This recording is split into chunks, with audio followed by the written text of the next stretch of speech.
Hello，大家好，我是如果，欢迎来到我的频道。今天给大家带来一个特别好的消息，我人生中的第一个官司，并且我还是被告的身份，是今年5月份收到的法院传票，7月份第一次开庭，8月份第二次开庭，现在宣判结果出来了，不知道你们还有多少人记得，是一个关于名誉权的官司。起因就是我在大众点评网上面写了一个差评，被对方告到了法院，说我名誉侵权。因为他的诉讼请求是要求我赔礼道歉，还要赔他一共4万多块钱，这是走的一个普通程序，所以到现在才出结果。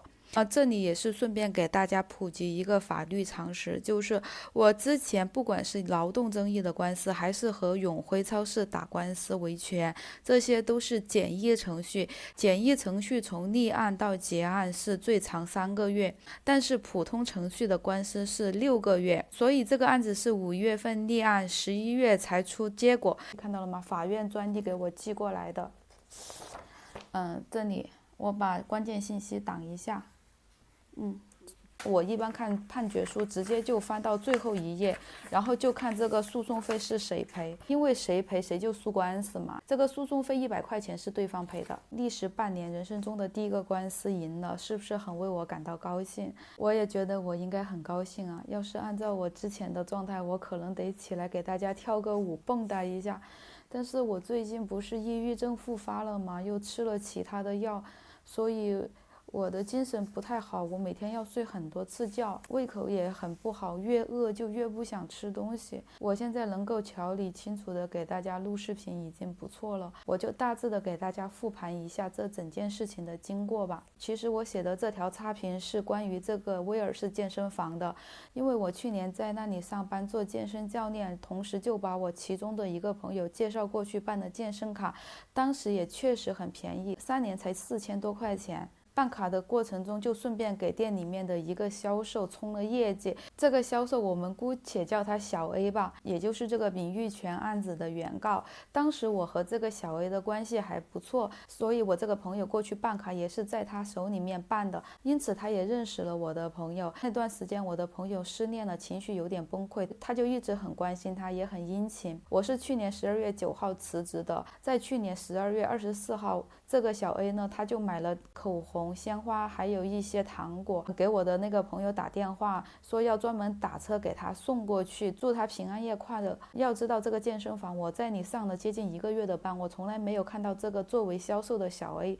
休息过，因为基本上是没有休息日的。我搬家和看病都是请的假，还扣了工资。但是这个小 A 却买了这么暧昧的礼物，还要专门打车给我朋友送过去。我朋友当时就觉得他很殷勤，就说你没有必要送过来，反正我也会去健身房健身，到时候你再给我。这件事情我朋友也觉得很奇怪，就问了我，就说他这是什么意思呀？我当时也不以为意，我就说你不用想多了，小 A 他是结了婚的，只是没有小孩而已。我为什么会这么说呢？是因为之前小 A 同样是想要冲业绩，就在我面前诉苦，说他好可怜啊，30几岁的人一无所有。我就问他，你有老婆吗？他说有。我说你有小孩吗？他说没有。我就回答他，有老婆就不算是一无所有。再后来就是到今年2月份还是3月份的时候，反正就是已经过完年了。我那个朋友去健身房上课，我去找他玩的时候，那个小 A 就故意使诈，跑去给之前的健身教练和他们的销售主管说我过来蹭健身房。然后呢，那2个主管就到健身房来撵我出去，搞得我特别的尴尬，没有面子。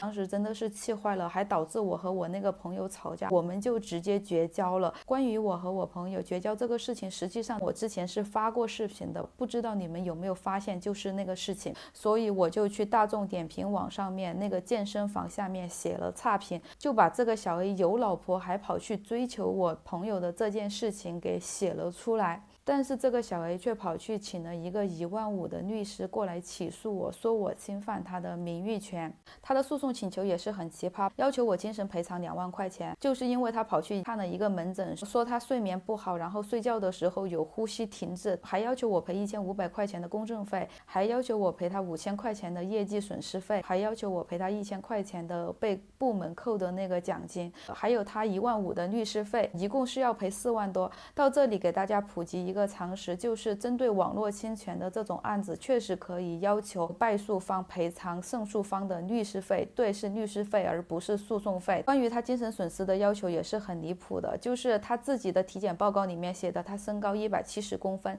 体重有80几公斤，这种情况下明明就是他晚上睡觉打鼾，居然要求我赔偿他2万块钱的精神损失。最关键的是我所有的行为都没有构成了名誉侵权。首先的话，我说的事情是事实，其次的话，我没有用任何的脏话去污蔑他，再次的话也构不成他的社会评价降低。因为那个点评网站上面那家健身房的点评打开一看，有很多都是关于他这个人的差评，对，就是关于小 A 这个人的差评，所以他的社会评价本来就不高。我也在法庭上面提出来，我说既然你说我是在造谣在污蔑你，那么这种情况下你为什么还会被你的公司扣奖金呢？因为他的诉讼请求里面就因为我写了2条差评，所以他被扣了1000块钱。当我提出这个论据的时候，我亲眼看到那个法官是一个女性法官，她都不由自主地转过头来看着我，微笑着点了一下头。因为这个判决结果已经出来了，所以之前的很多细节我不方便给大家说的，我现在也给大家说一下。首先的话，这个原告小 A 他可能是有欺骗那个律师的行为的，他说我造谣他结婚和追求我那个朋友的事情，可能那个律师是不知道的。因为这次开庭我是直接带着我之前绝交的那个女性朋友的证词和她本人过来作证，虽然我们绝交了，但是的话你们要相信物以类聚人以群分，能和我做朋友的人人品都不会差到哪里去。这件事情因他而起，虽然我们绝交了，但是他还是会客观的去陈述这个事情的，包括作证的过程中他也为对方那个小 A 做了证。我拿着他的证词带着他这个人出庭的时候，对方的律师明显是非常惊讶的，包括当时那个法官看了这个证词，他就直接劝我们，他就对我说，要不你就把那个评论删掉了吧，然后把这个公证费1500出了，还有就是诉讼费出了，你们就和解。要知道这个原告小 A 他的诉讼请求包括了4万多块钱，但是刚开庭法官刚看这个证人证词的时候就提出来让我只赔1000多块钱。大家可以想象一下，如果最开始法官就知道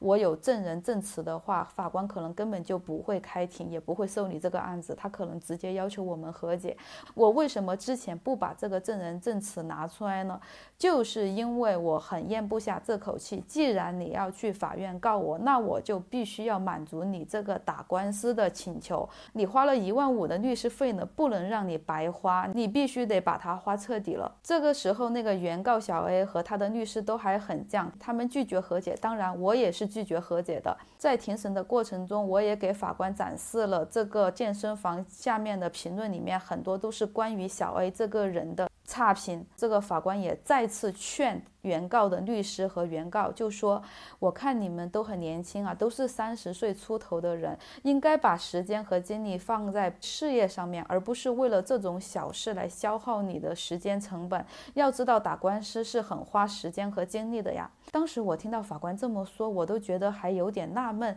就是觉得这个原告他告我，他有4万多块钱的诉讼请求呢，他赢了他可以赚4万多，也不算浪费时间呐。然后这个律师他打官司本来就是他的职业呀，为什么法官还要叫他们去另外追求自己的职业生涯呢？直到休庭以后我才反应过来法官是什么意思。说到这里，大家反应过来法官是什么意思了吗？学生運動暴力行為。